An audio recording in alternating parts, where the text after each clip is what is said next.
asxaabta qaaliga ah muuqaalka aad daawanaysaan maanta waxaa si live ah nagula jiro deeq darajo oo saaxiibkay ah iyo walaalkay Sharma Boy xaqiiqda iyo dhabta maanta waxay tahay ayaad ogaanaysaan waxaa la yiri xaq hadii afka la qabto mar un buu kaliya ka soo dilaacaya marka deeq darajo walaal ku soo dhawow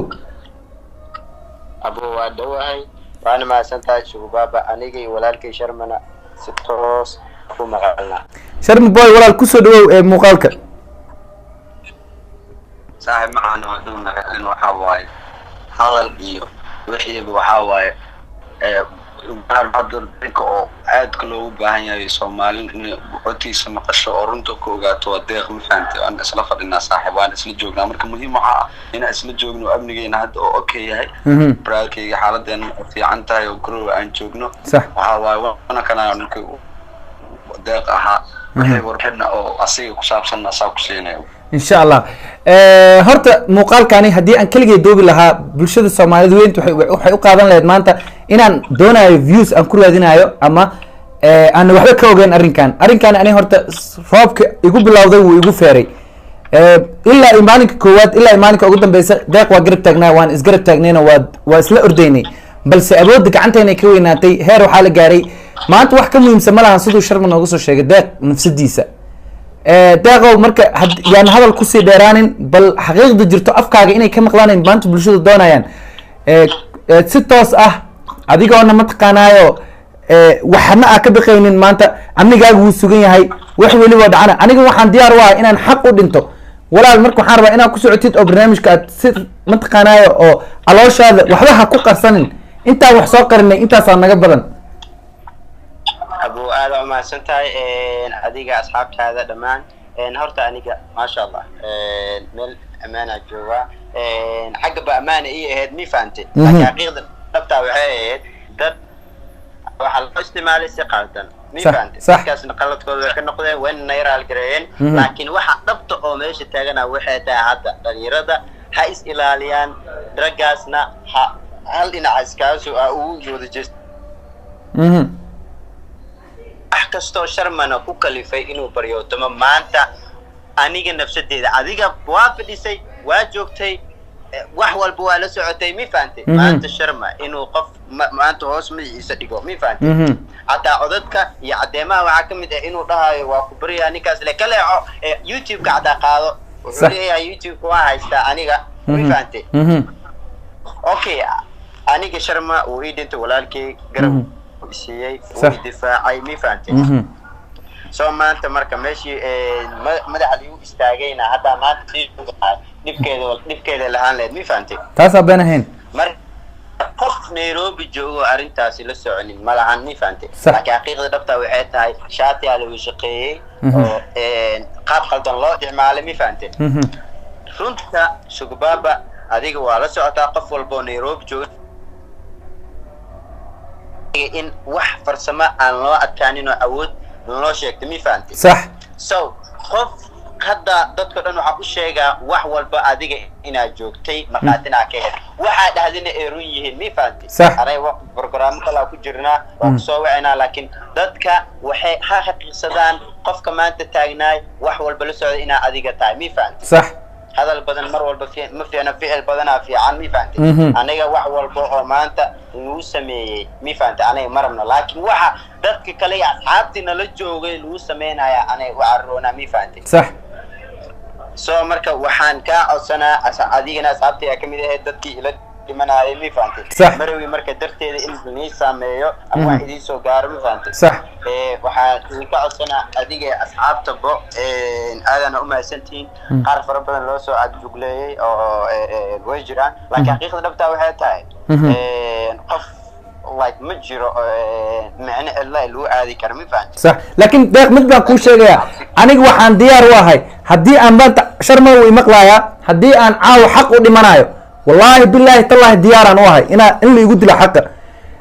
deeq waxaa aniga isii kulaysay maanta kulaalkan aan ku hadlayna iga keentay ma jiro maanta ninka ragga ah inuu ubadkiisa ah meel magaalo ugu tago nafsad inuu cabsado kaliya deeq darajo waxaa lagu kalifay 8 saac habeenimo ayaa safarkeena maanta aan uu soo sheegay niyow waxaa ku jira mushkil weyn 8 saac aan rabaa inaan baxo 10 saacna baasa saarneen safar ayaan galnay ma jiro maanta ninka ragga ubadkiisa ka tagaayo deeqo horta taasi haddii maanta aniga laigu dilaayo diyaaraan u ahay in laigu dilo abo alaa jirto horta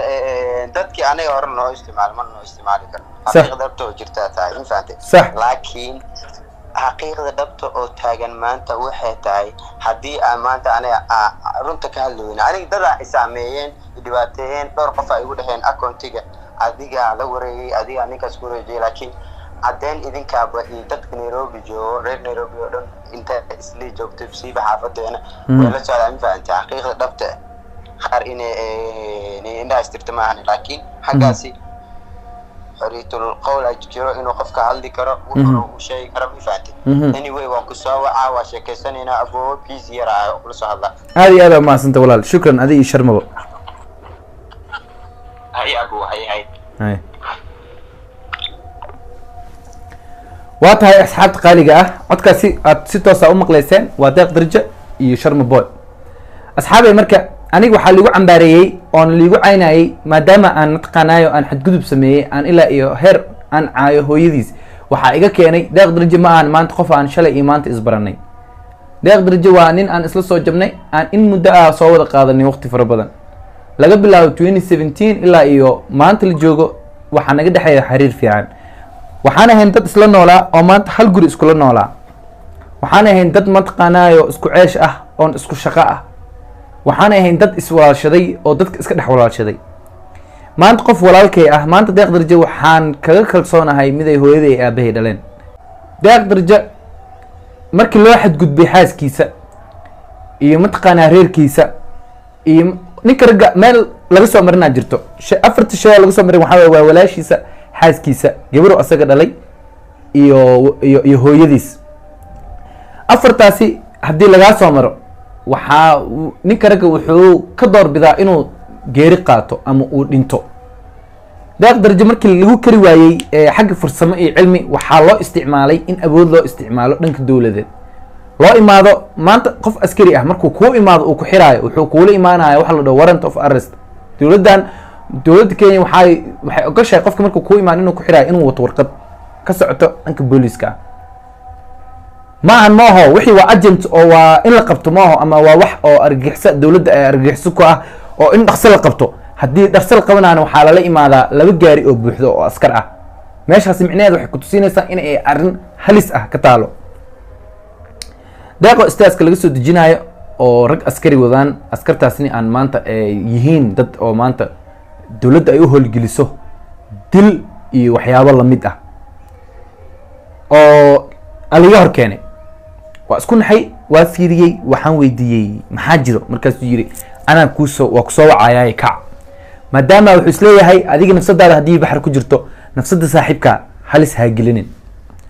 waa yaabay koray markaa koray deeq waa la kaxaystay maxaa loo kaxaystay waxaa loo kaxaystay arrintii waa isku naxay meelaan ka bilaaba gara waayey dhalinyaro fara badan arkay computerka fiirinayeen oo mataqaanaayo la dagaalayay in uu mataqaanaayo kahortag sameynayay laakiin markii dambe laga badbadiyey waxaan u tagay deeqan wacay marka waxaan ku dhahay intee ku sugan tahay markaasuu yiri baraada ilaa hadda meel xabsi la igeeyey ma lahan ilaa hadda gaari ayaa la igu wareejinaya waxaan ku dhahay waa diyaar mootaan ka daba qaatay ani iyo yar kale oo saaxiibinahan oo lixlo mootaa ka daba qaadanay mootadii markii aan raadinay waa baadigoobnay adiga meel oo mataqaanayo saldhig boolis agteeda ah ayaa gaariga u yaalay marka ka dambe waa la warwareejinaya adi ilaa iyo mataqaanaa ninkii meeshaas ahaa uu wixiisa mataqaanaa uu kala bedelanayay iyo arrimihiisa dhan uu mataqaanaa hagaajisanayay waxaa dhacday maalintaas markii laga soo gudbay maalintii labaad wuxuu yiri waa lagu soo celinaya wax walba markuu sameeyey la qasay oo markaa oo bulshada laga dhaadhiciyey inuu ninka cilmi leeyahay oo uu ka dhaadhiciyey inuu hakar yahay inuu wax walba sameyn karo inuu awooddaas weyn leeyahay awooduusan lahayn markuu bulshada ka dhaadhiciyey kadib waxaa lahay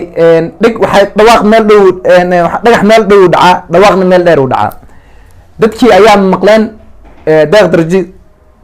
dhibaatada loo geystay wixii waa lasoo wacay waa loo hanjimay waxaa la yidhi haddaad ii noolaatid